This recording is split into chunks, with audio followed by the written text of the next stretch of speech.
Pois é, essa coisa de empreender, eu acho que tem muito a ver com a personalidade da pessoa, né? Eu acho que tem dois tipos de pessoas, aquelas que elas têm sei lá, é um comichão dentro dela, que elas querem fazer alguma coisa, elas querem ser talvez donas da própria trajetória, elas têm alguma coisa de querer criar, de querer produzir alguma coisa. E tem outros tipos de pessoas, tem outro tipo de pessoas que não, que é uma vida mais tranquila, eu tô tranquilo aqui com o meu emprego, às vezes sabe, eu não quero muito, tá bom, quero morar numa casinha ali, ter uma vida. E, assim, essa pessoa dificilmente ela vai empreender. Eu sou desse outro tipo de pessoas, eu sou meio agitado, né, e tal. Eu acho que isso tem a ver com a minha personalidade, em primeiro lugar, e em segundo lugar, a maneira como eu fui criado, né, que eu acho que também isso influencia muito nessa coisa de você ter essa vontade de empreender no futuro. Meu pai e a minha mãe, eles têm histórias diferentes um do outro, né? E essas histórias de família sempre apareciam pra gente, isso vai nos alimentando. A história da minha mãe é que meu bisavô, ele era muito rico, mas tinha muito dinheiro. Ele exportava especiarias da Amazônia para a Europa, é português. E quando ele morreu novo, né? Faleceu novo, tinha 11, 12 filhos. Os filhos acabaram com toda a riqueza dele, literalmente, entendeu? A família do meu pai é família de imigrantes italianos, né? Meu bisavô também, chegou no Brasil e vieram trabalhar na terra, não tinham nada, eram pobres, né? Meu pai nasceu num casebrezinho de madeira na beira da estrada no estado do Espírito Santo. O meu avô andava 10 quilômetros para ir para a escola e voltar mais 10 quilômetros, né? Todos os dias.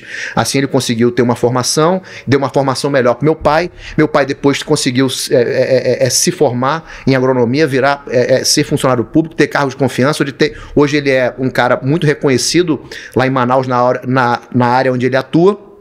E me deu uma condição melhor para mim e para minha irmã também. Me deram uma condição melhor para poder estudar nas melhores escolas de Manaus, né?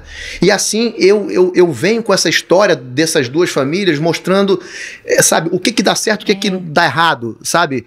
E meu pai sempre me disse uma coisa: meu filho, olha, se você não for um funcionário público, busque ter alternativas de fontes de renda, né? Alternativas diferentes de fontes de renda. Não fique preso a uma coisa só. Não se acomode, porque a vida, às vezes, você pode estar numa boa e de repente acontecer um negócio assim e acabou aquilo, entendeu? E você perde o emprego ou aquilo que você fazia não serve mais porque a tecnologia chegou e aquela função já não funciona. Então você tem que diversificar. Isso sempre ficou na minha cabeça. E teve um momento na minha vida que eu era um aluno muito problemático, uma fase da minha vida, e aí entra em outros aspectos que não vale a pena abordar aqui agora, porque senão levaria muito tempo, mas eu repeti 2 anos. No segundo ano que eu repeti, meus pais, eu tinha mesada, entendeu?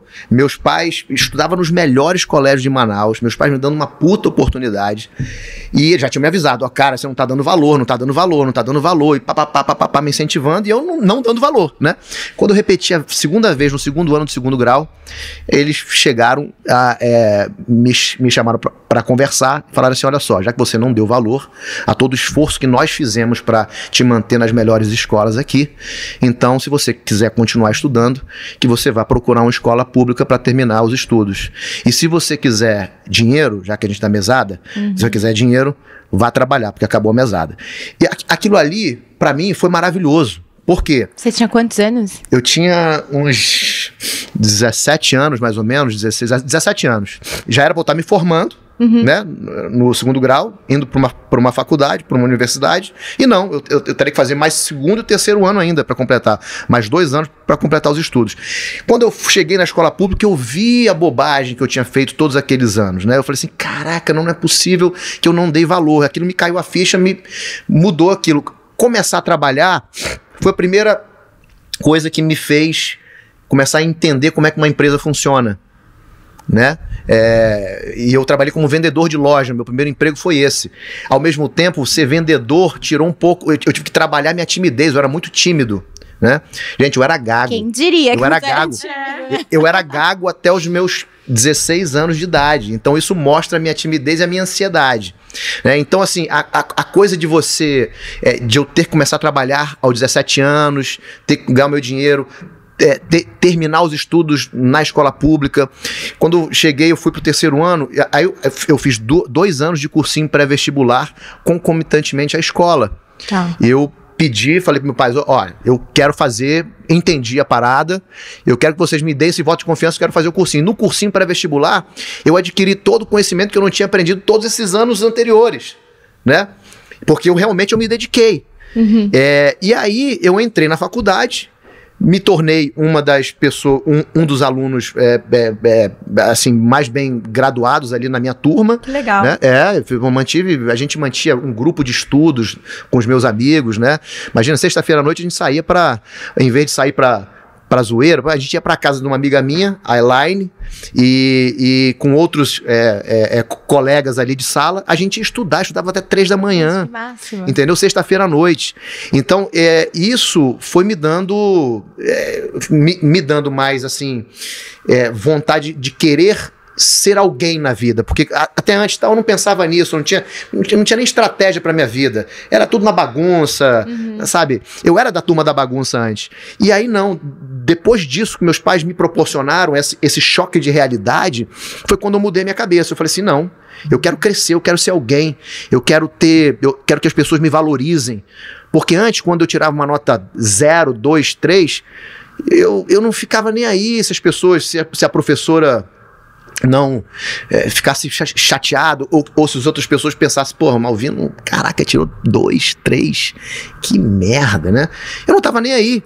E depois eu falei assim, não, tirar 2, 3 não, tem que tirar 10, é 10 o tempo inteiro. Então acho que em primeiro lugar foi isso, comecei a dar valor à formação, né, e ao conhecimento, e busquei isso. Né? E aí quando acho que aparecem as oportunidades na vida, minha primeira oportunidade, que eu considero a primeira grande oportunidade, é quando me convidam para trabalhar como modelo em São Paulo. E eu estava praticamente me formando. Você fez faculdade de quê? Contabilidade. Que legal. Tava quase me formando, eu falei assim, cara, eu vou trancar o último ano, vou trancar e vou arriscar, vou ver qual é. Porque também foi um risco pensado, né? Eu morava com meus pais ainda, nessa época eu estava trabalhando no Bradesco, né? Cheguei a trabalhar como estagiário na Secretaria da Fazenda do Estado do Amazonas, na área de contabilidade. Depois trabalhei no Banco do Brasil, também na área fazendo estágio, também na área contábil. E depois eu fui funcionário do Bradesco, já com carteira assinada. E eu estava nesse momento, foi quando surgiu essa oportunidade, eu tinha dois caminhos ali para minha vida. Ou seguir a carreira no banco, tentando crescer ali dentro, era uma possibilidade boa, ou sair e ir para tentar um emprego em algum escritório de contabilidade para depois no futuro montar o meu. Legal. Essa era o que eu estava pensando naquele momento. E aí surgiu esse convite para trabalhar, mudar de cidade para São Paulo, trabalhar como modelo. Eu morava com meus pais. Tinha a minha vida segura lá em Manaus. Todos os meus contatos, meus amigos, o contato das empresas que eu poderia me oferecer para trabalhar, né? Tava tudo ali. Então, aí eu fiz um acordo com meus pais. Olha, eu preciso de 1 ano. E eu tenho dinheiro para ficar 6 meses lá. Mas eu preciso que vocês me ajudem se a coisa apertar. Eu quero 1 ano só. Se não der certo, eu volto, eu tenho tudo aqui. No mínimo que vai acontecer é eu ter que lidar com os desafios sozinho, sem o amparo de vocês. Eu não vou ter ninguém para me ajudar. Eu não conheci ninguém em São Paulo. Né? E aí eu acho que eles concordaram, porque eles viram que eu tinha mudado, que eu era uma pessoa, a minha postura, eu tinha mudado de postura, e eles me deram esse voto de confiança. Então se você ficar apertado lá, a gente te ajuda, e eles me ajudaram, de fato, me ajudaram bastante. Se não tivesse me ajudado, eu não teria continuado lá. Então, quando eu chego em São Paulo, que aí eu começo a trabalhar, eu faço uma peça de teatro, logo em 6 meses que eu tava lá. Você já tinha isso dentro de você, ou foi totalmente, tipo, out of nowhere, tipo, do nada, vem Não, eu sempre achei que eu queria ser dono do meu próprio nariz, isso sim. Uma hora eu ia buscar alguma coisa pra mim, mas só eu não sabia o quê. Uhum. Entendeu? Tudo bem, eu estava na área de contabilidade, provavelmente eu seguiria alguma coisa nessa área, na área de finanças, alguma coisa desse tipo. Fazer uma consultoria, né, um escritório de consultoria contábil, seguiria por esse caminho, né? Mas as coisas mudaram, fui pra São Paulo, mudei e de repente eu virei ator. Eu nem imaginava que eu seria ator na minha vida, nunca imaginei, nunca. E de repente eu chego em São Paulo, em 6 meses eu estava em São Paulo, fiz um teste com uma peça de teatro, passei.